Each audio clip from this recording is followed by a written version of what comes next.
बोली देवाधिदेव 1008 महावीर भगवान की जय।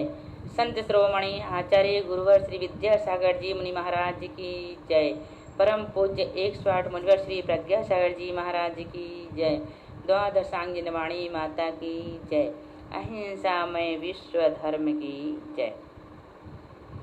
सिद्धम शुद्धम पणमीय जिनेन्द्र वर्णेमि चंद्रमके लंकम गुणरयण भूषणुदयं जीवस्य परुवणं बोच्छम।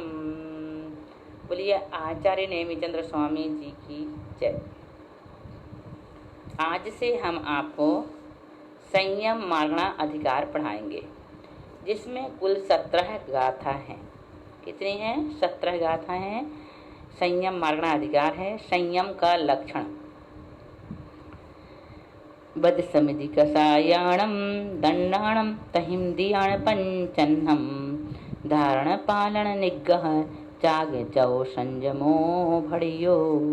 देखो, बद समिधि व्रतों का धारण करना, समिधि समितियों का पालन करना, कसायाणम कसायों का निग्रह करना, मन वचन काय रूप, और फिर दंडाणम दंडों का त्याग करना, तथा इंद्रियाणम पंचन्नम 5 इंद्रियों का जीतना संयम कहा जाता है। नीचे से लगाना, धारण पालन निग्रह चाग जौ संयमो भणियो। देखो, व्रत, बद मीन्स व्रत, धारण व्रत धारण करना, समिति पालन पालना समितियों का पालना, कसायाणम निग्रह कसायों का निग्रह करना, दंडाणम त्याग दंडों का त्याग करना, तथा इंद्रियाण पंचन्नम 5 इंद्रियों का जौ जीतना संयमो संयम बढ़ियो कहा गया है। अर्थ स्पष्ट हो गया। व्रतों का धारण करना, समितियों का पालन करना, कषायों का निग्रह करना, दंडों का त्याग करना तथा 5 इंद्रियों का जीतना संयम कहा गया है। अहिंसादि 5 महाव्रतों का धारण, इंद्रिय समिति आदि का पालन, कषायों का निग्रह, मन वचन काय दंड का त्याग और 5 इंद्रियों को जीतना, इनको संयम कहते हैं। अब देखें संयम की उत्पत्ति का कारण क्या है। बादर संजल नुदिये सुहमुदिये समखय मोहस संयम भावोणीमा होदित्ति जड़े निदिठम। चारित्र मोहिनी कर्म के उपशम क्षयोपशम होने पर बादर संजुलन या सूक्ष्म सांप्राय के उदय के रहते हुए भी नियम से संयम भाव उत्पन्न होता है।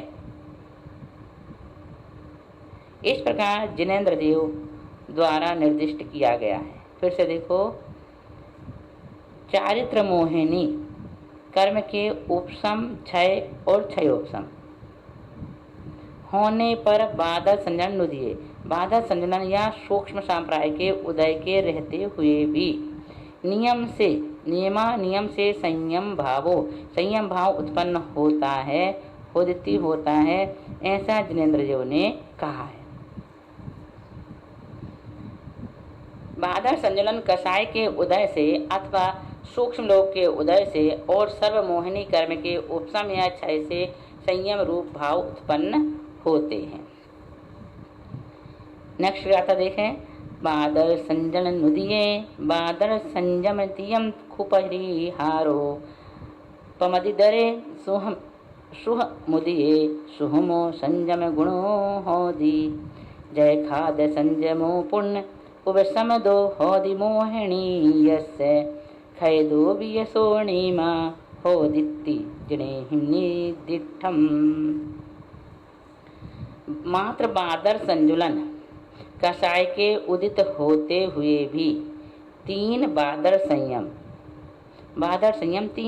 तीन बादर संयम सामायिक चिदुपस्थापना परिहार विशुद्धि होते हैं, किंतु परिहार विशुद्धि संयम प्रमत्त और अप्रमत्त पमद इधरे प्रमत्त और अप्रमत्त संयत इन 2 गुण स्थानों में होता है। सूक्ष्म लोभ के उदय होने पर भी सूक्ष्म सांप्राय संयम होता है। आगे समझ में फिर से देखो। मात्र बादर संजुलन कषाय के उदित होते हुए भी 3 बादर संयम कौन से हैं? वो सामायिक, छिदोपस्थापना, परिहार विशुद्धि होते हैं, किंतु परिहार विशुद्धि संयम प्रमत्त, प्रमद इधरे, प्रमत्त और अप्रमत्त संयत इन 2 गुणस्थानों में होता है।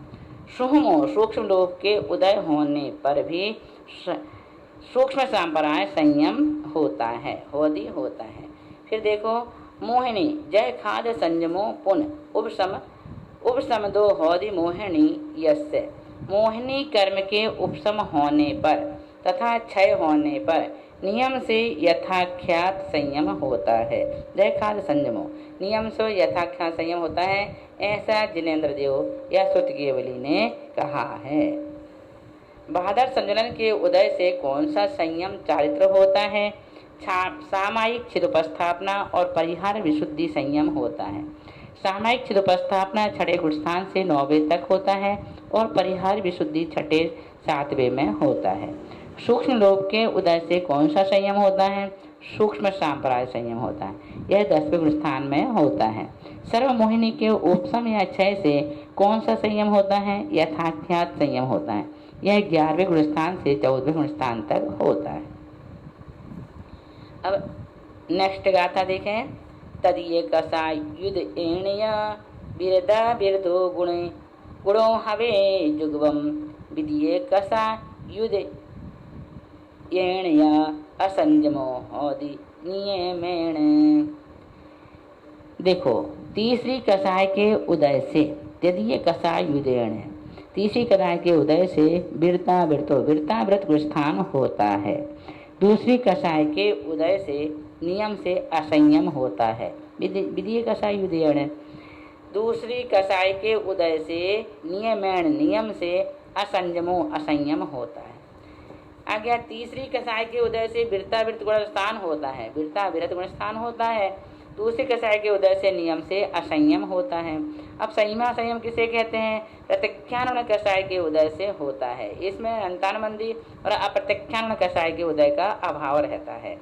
असंयम किससे होता है? अप्रत्यक्षानुण कसाय के उदय से। पहले दूसरे गुणस्थान में जो असंयम पना है वह अंतानुबंधी के उदय से है, तीसरे चौथे में अप्रत्यक्षानुण कर्म के उदय से असंयम होता है। अब सामायिक संयम,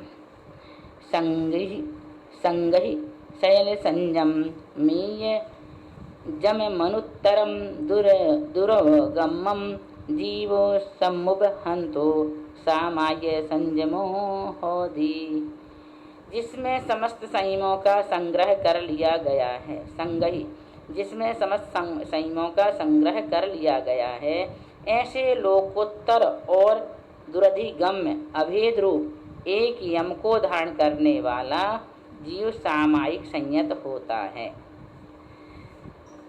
और देखें इसको फिर से, व्रत धारण आदि 5 प्रकार के संयम में संग्रहण की अपेक्षा से एक यम अर्थात भेद रहित होकर अभेद रूप में सर्व सावध्य का त्यागी हूँ, इस तरह के सर्व त्याग रूप भाव को सामायिक संयम कहते हैं।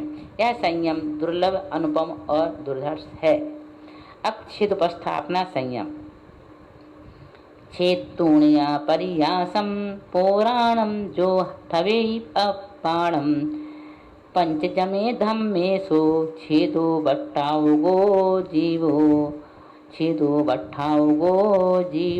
देखो, जो पुरानी सावध्य व्यापार रूप पर्याय को छोड़कर 5 यम रूप धर्म में अपने को स्थापित करता है, वह जीव छेदोपस्थापक संयमी है।